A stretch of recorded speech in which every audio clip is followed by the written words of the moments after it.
Live from Miami Beach, Florida, extracting the signal from the noise. It's theCUBE, covering .next conference. Brought to you by Nutanix. Now your hosts, Dave Vellante and Stu Miniman. Welcome back to Miami Beach, everybody. This is Dave Vellante. Stu Miniman. Dheeraj Pandey is here. He's the CEO of Nutanix. Next conference, first conference ever. You must be thrilled. Almost 1,000 people here. Congratulations. Thank you. Yeah, it's exhilarating to say the least. And being the first is always special.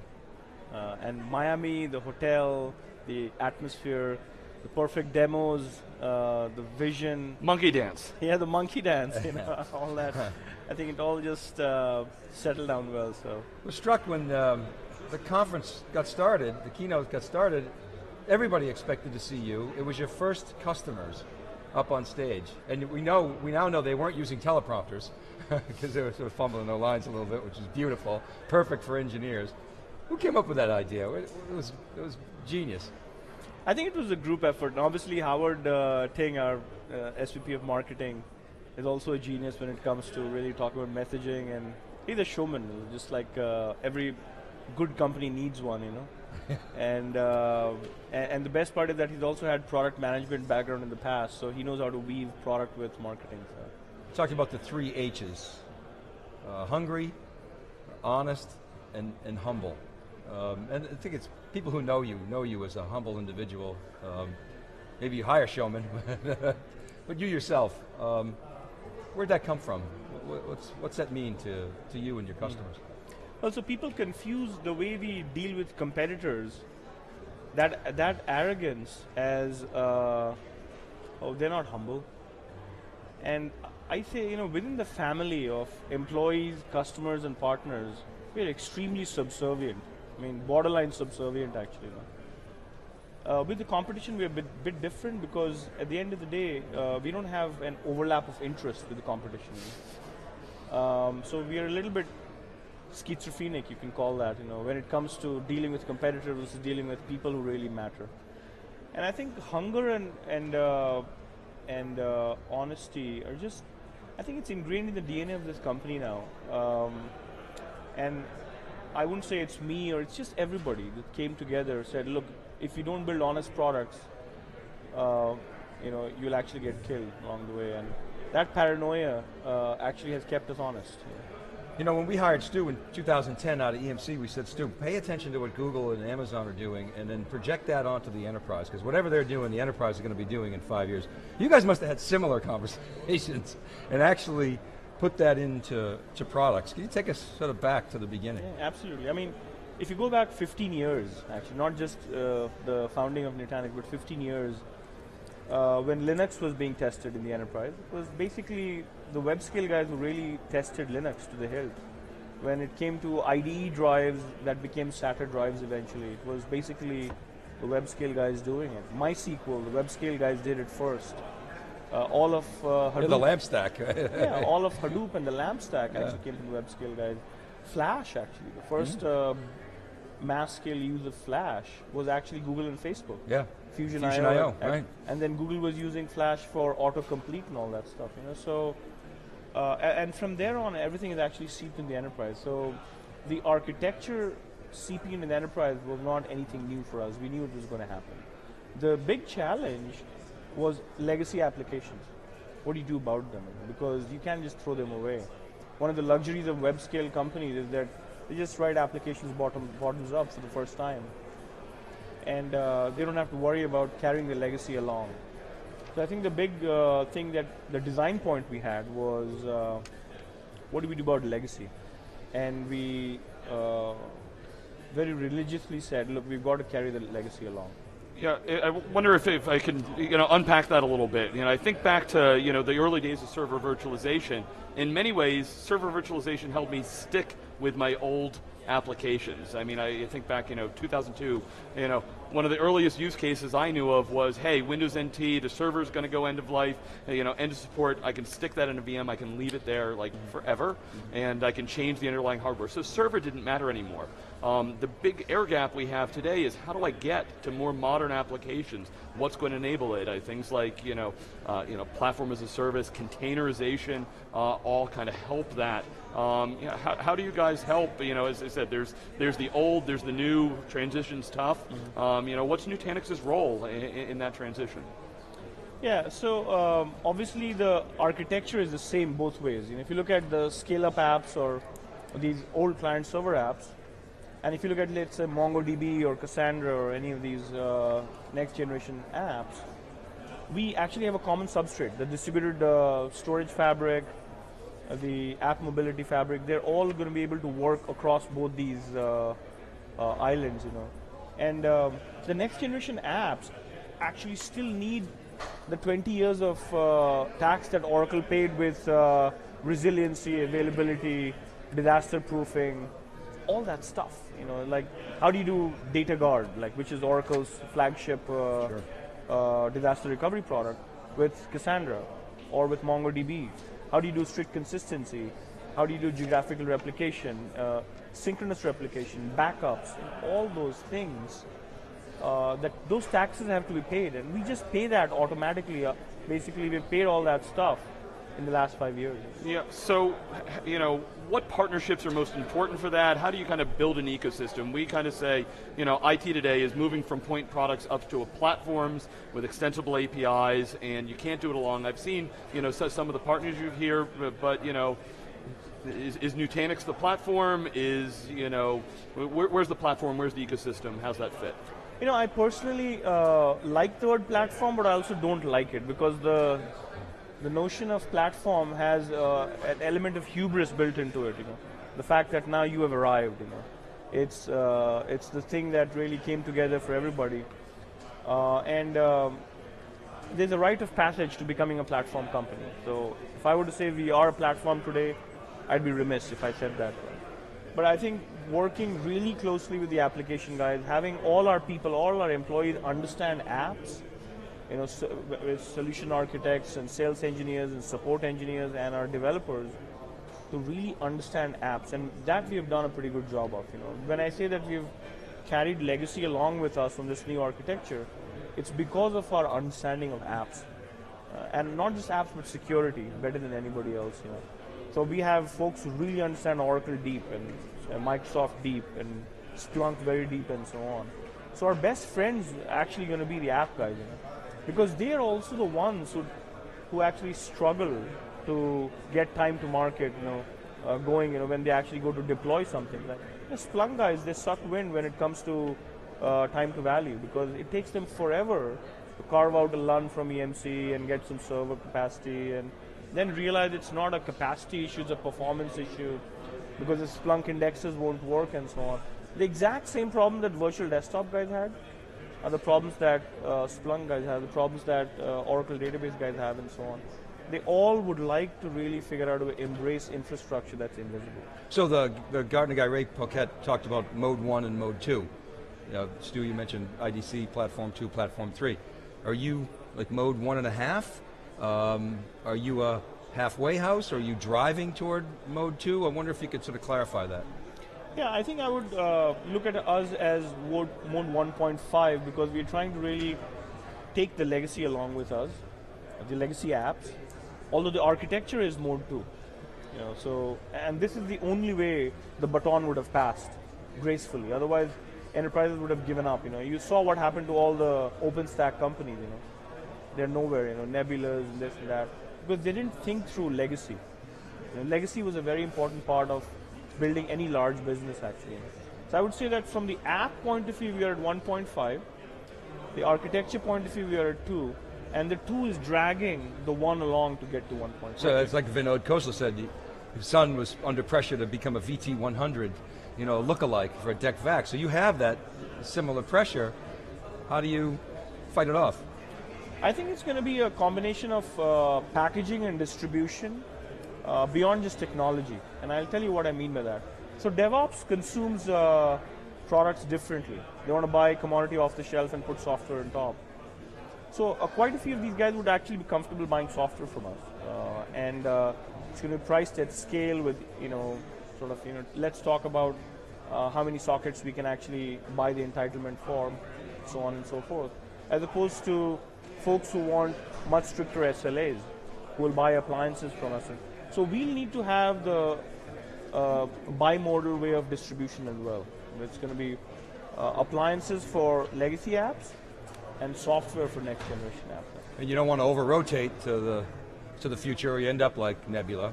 At the same time, you've got to focus on the skate to the puck, as Vinod said. Yeah, and I think companies that get scared of what the market forces are actually asking them to are the ones that die. Like Sun was scared of x86, and they even scoffed at it. They're saying, no, Intel is a toy and Microsoft Windows is a toy. Right. And finally, by the time they came around to really embracing x86, they chose AMD as a partner as opposed to Intel as a partner. So it's too little too late to really get Opteron to run Solaris. And I think we understand that early enough to know that consumption models are things that we can take sides on. Appliance is not the only way in which people consume our technology. And as long as we have that, we'll actually be able to, which is why Amazon, we don't have an appliance in Amazon, we don't have an appliance in Azure.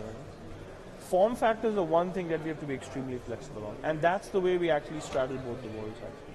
Because the problems of consistency, availability, reliability, disaster proofing, network partitioning, all those problems are similar, whether you look at the old world or the new world. I mean, a lot of people start feeling a little excited about, oh, it's all going to end up in the app. The app is going to have all this value. I'm like, how many .NET developers and Java developers even understand the CAP theorem, which is this trade-off between consistency, availability, and network partitioning? How many of these, most often they actually want to go the other direction, of having less detail, and abstract and abstract and abstract, and I want to write a single line of code that instantiates a shopping cart. That's what they want to think about, as opposed to, hey, can I make it? So the layers below have to really go and do that, as opposed to the application itself. All right, so yesterday when you talked to the analysts and the press and everything, you said our goal is to abstract infrastructure, deliver invisible infrastructure, and elevate IT. The challenge is if you truly make it invisible, how do you prove that you're valuable? How do you just say, oh, that's stuff in the corner, and oh wait, there's 4 other companies that also said, hey, I'm going to be invisible. We said, we've heard, SolidFire, EMC, lots of others say, oh, we understand that, storage especially has been hard. So, how do you make, the people that buy and people that use your products heroes and know that you guys are very important? Yeah, I think the way we're making them heroes of the future, I mean, take a step back. If Kodak engineers had seen digital photography coming, they would actually have embraced that sooner, right? They just were too much in denial of digital photography, right? I think we have to let storage engineers realize, and even virtualization engineers realize that, keeping the lights on is not good enough, because the public cloud is a real enemy. If you were to look at jobs, that's it, because they're not going to, Amazon might not actually employ you, So if you want to really make your job successful, then you need to make the private cloud as efficient as the public itself. So don't worry about the fact that you have to give up on some of the legacy architecture. Worry about where the line of business is pulling you. And the line of business has a lot of people who are rebels.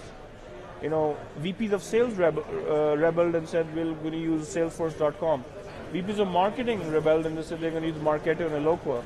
VPs of engineering are using Atlassian and so on. So the trend is there, and I think for all the custom stuff that they're doing, it's going to be infrastructure as a service unless they really go and make the private cloud as efficient. Yeah, I love one of the quotes from one of your customers during the keynote was, the days of managing RAID groups are gone. So, there's a little bit of fear out there that, oh wait, are you killing storage jobs? Does storage, knowledge go away? But we don't think that. Storage is, critically important. You're just kind of elevating them, allowing them to focus on the business even more. Yeah, I mean, look, COBOL engineers who actually were able to reskill themselves still have great jobs. Well, that's the key, though. Yeah. I mean, if you're an expert at Lund management, you better not keep honing those skills. You better find some other things to. And to get that's good why at. we have a great education department that's actually talking about reskilling a lot of IT as well. We're not just talking about technology, we're saying let's figure out through Udacity and through our own programs how people can reskill themselves to learning the next generation technologies as well.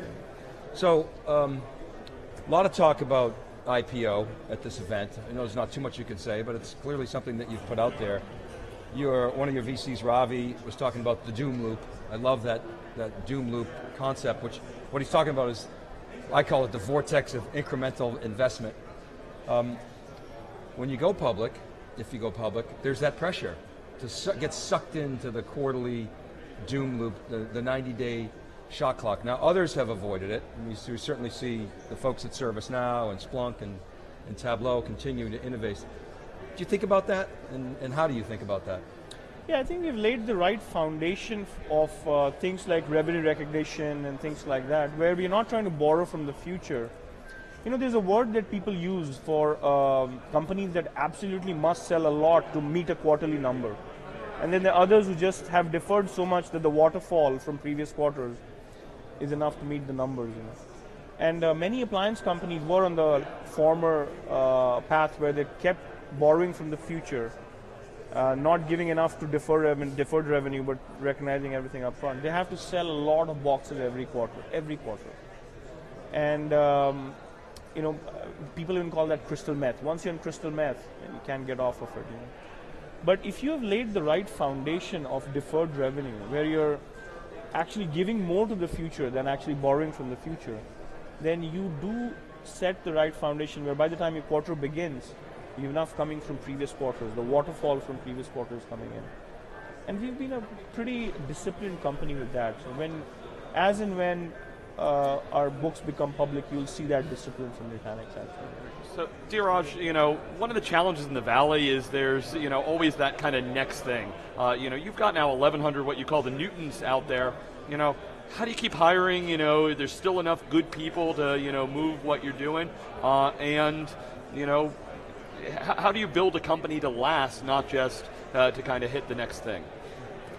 I said this in my short little keynote as well. At the end of the day, we have to think on behalf of the employee. And if we basically just said, what are they trying to achieve when they are asserting themselves for a promotion or a career advancement or a compensation, at the end of the day, we just have to think from their point of view. And the moment we do that, it disarms everything. It just disarms the whole relationship. We're like, oh yeah, I think we know where they're coming from. And some of these people actually need coaching because they might not know that they're not as good enough, and yet there are others who are really, really, really good that might be underpaid. So we have to really look at both sides of the coin. And obviously we have to look beyond Silicon Valley, which as a company we have done, laid the foundation for Seattle and Durham and Amsterdam and Bangalore as places where we'll actually hire talent as well. Because these are the places where once the brand is built, the talent actually says, I'm willing to work for this company. That's what happened in Durham. We're getting a lot of really good people from NetApp and other places. Amsterdam has great support engineers being hired from all around, the best Valley companies. And Bangalore is another place where we're actually hiring as well. So I think in the spirit of distributed systems, building a distributed system, which is not a single point of failure in the Valley itself. And within the valley, we have to figure out how to really take care of our folks and make them realize that they have a career. Because once they know that this is not just the end of all things Nutanix and it's only the beginning, look at the most iconic companies, what they went public at and what they are today, they are 100x bigger. And obviously people are like, well, I want to make sure that I'm also relevant when there's so many more people. And we are constantly thinking about those things, and it's not an easy problem. I can't say that we have a solution, but if you look at culture at 1100, we're actually, and you can go and take a look at Glassdoor, for example, it tells you about culture of the company. We're actually doing better than many companies who are smaller than us. Now that being said, I'm a very paranoid person, so I know that the 1200 guy can actually say the opposite of that. So we need to constantly monitor, measure, understand with surveys, and make it local. Culture is never global. We have to know that The culture of China is different than culture from Singapore. Employee culture is different. The top-down mentality in some of these countries is different than the bottoms-up grassroots strength that we provide here in the Valley. To put all that stuff together. So last year at VMworld, we had you on, and it was coincided with the Evo Rail announcement, and you responded, hey, welcome to the party, it's confirmation of what we're doing. But there's been a little bit of what I call a urinary Olympics between VMware and Nutanix. Particularly, you guys decided not to OEM vSphere. And VMware's kind of using that in their blog sort of to attack you. Can you clarify sort of that decision? Why not OEM vSphere, and what does that mean for your customers? Yeah, I think it's pretty clear to us that we don't want to be a reseller of a technology. And simply because we didn't want to compete with the channel. And the channel already makes, let's say, 10 to 15 points selling vSphere and other such VMware software. And if we were to become yet another middleman, either we would have to bypass the channel or it would become more expensive for the end customer. So we were pretty firm about it. We didn't really want to go and do something that cannibalized the channel. And we are a 100% channel company. And the one thing that we obviously didn't want to do was to become the enemy of our biggest friend, which is the channel itself. So we're pretty crystal clear on that. And we went and told VMware that, look, we are an app on top of you. And there's Oracle runs on top of you, and Microsoft runs on top of you. You don't force them to actually ship and OEM your product. Why should we as an app? I mean, that's what we keep telling people. Storage is just an app. I mean, why treat it any differently, actually? So I think logically also it didn't make any sense. If Oracle were not OEMing it, and Microsoft were not OEMing it, and Splunk was not OEMing it, why shouldn't Nutanix be OEMing it? Right, really didn't see any way to add value there. So Yeah, why exactly. make it your core to your business model? Yeah. Talk a little bit about Microsoft. So some interesting things. If I look at Acropolis, it can help customers get over to it. Of course, if you talk about from an application standpoint, Microsoft apps are one of the major workloads in a virtualized environment. How important is Microsoft to your plans? I look at the post-Satya Microsoft as a Microsoft that's really thinking clearly on multiple fronts.